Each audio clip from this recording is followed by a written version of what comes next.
Hey, what's up, everybody? Welcome to episode number 88 here on season, or 88, I think, on season 1. Today, we are talking about, is Stash Invest great for young investors, new investors, beginners? So, deandres mclondon, hopefully I say that all right, deandres mclondon asked, is the app great for very young people who want to invest for beginners? Young people who want to invest for beginners. I think, yeah, so I think what he's asking is the app great for young beginning investors? So anyways, let's go ahead and dive into it. By the way, I brought out the Blade of Justice today.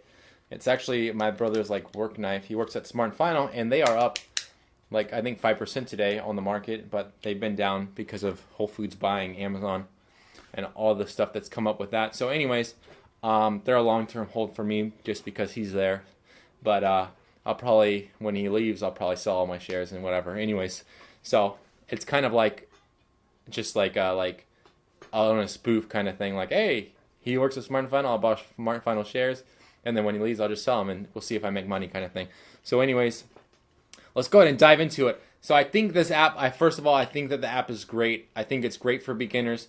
However, that comes with a few caveats, and one of those caveats is that if you're a beginning investor, there's some basic rules that you need to know about buying or investing into stocks over the course of the long term. So if you're doing it short-term investing and you're a beginner, just don't invest. Just have someone else invest your money for you, so that way you can actually make money. Because if you're a beginning investor and you're trying to make money short-term, you probably have no clue what the heck you're doing. So long-term, it's a lot easier to make money long-term investing versus short-term investing. So how do you do that? Obviously, there's rules that apply. So like dollar cost averaging. And if you're like, I don't know what that is, there's another video I'll put up here that I talk about dollar cost averaging, specifically like making regular deposits, when to buy, when to sell, when to rebalance, all that kind of stuff. You should know those basic principles before you go into like stash. However, if you are beginners though, like as long as you're making those regular deposits and diversifying your portfolio properly, you should get a pretty decent return. Will you beat the market average or the S&P 500, which is 7%? I don't know. You could beat it, you could not beat it. It's kind of like one of those things that's up in the air. It kind of depends on how you diversify your portfolio that actually matters. But I think that as long as you're making those regular deposits, you will have, I would say, at least a 5% return. Probably. That's me predicting, so don't quote me on that, on your account. And that's because basically on Stash, all you're investing into are ETFs. And if you're like a new investor and you're like, what the heck is an ETF? An ETF is an electronically traded fund. It's basically a multiple different stocks held by one account. So it's like, oh, this ETF has Apple, Microsoft. It's a tech ETF. So it's like Microsoft, Facebook, Snapchat, Apple, IBM, Dell, like all those ones all in that same ETF. And so it's like if Apple goes down, like yeah, it might go down a little bit, but Microsoft might go up in the same day. So you might actually make a little bit of money. And so it's like a diversification. So with Stash, it's like a diversification of diversifications.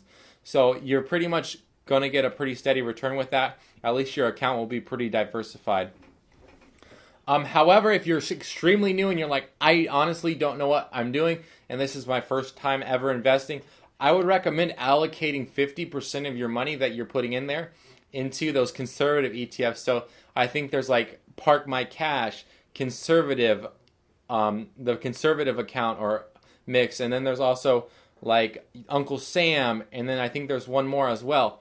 So those are going to be your bond type of investments, and that the reason why I recommend that is because you want to keep at least 50% of your money safe as a young investor. So you can go blow up your account with the other 50% and you'll still at least have 50% left over. So you'll still have some that will still be making money and still getting interest and all that kind of stuff. So if you're like, oh, I'm going to put $1,000 in, 500 of it I'm going to do ETFs with, and then 500 I'm going to do bonds with, and you blow up your complete $500 of ETFs, which is pretty impossible from what I've seen, you still have $500 that will continue getting interest so that you can still build upon that. So that's my thoughts on that. However, if you feel like you're going to be overwhelmed with Stash, there's another app called Acorns. And Acorns is pretty much a set it and forget it app version of Stash. So Stash, you can invest in the ETFs that you want. On Acorns, everything's already set up, everything's predicted. It's like you invest in the 6 different ETFs, and then when you put your money, it rebalances it for you. It does everything basically for you. Where Stash, you have to do it yourself, which gives you the freedom to do it yourself, so you might be able to get a bigger return if you know what you're doing, where Acorns is going to handle most of that for you. So anyways, those are your kind of 2 different options. If you're looking into it and you're like, maybe I should get into Acorns or Robinhood, and I'm a beginning investor, I would say just stay away from Robinhood until you have a little bit more experience, read a few more books, and kind of understand the market a little bit more before you start trying to invest on Robinhood.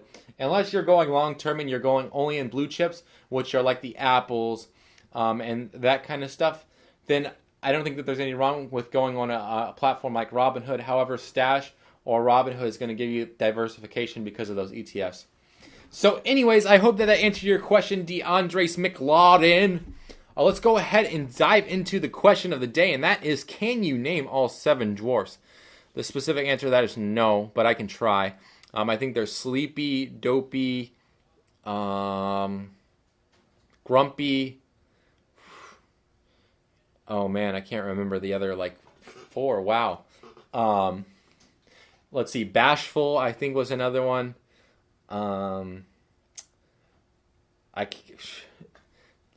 Hatred, maybe. I don't. Wealthy. And if I was to make up one, I don't know. I guess I would say, Trashy. So you got Dopey, Smoky, Hopey. Anyways, yeah. So obviously, I cannot name all 7 of them. I think the last time I watched that video was probably 10 to 15 years ago. But anyways, whatever. If you guys have any questions regarding Stash, Acorns, or Robinhood, feel free to always post them down below, and I will try to get them on the next episode. And I do also cover general investing advice, business, Etsy, and coaching. But until next time, don't forget to subscribe up here and check out my 1-year Stash review, and then check out this other cool video right about here. And until next time, thank you for watching. I really appreciate it.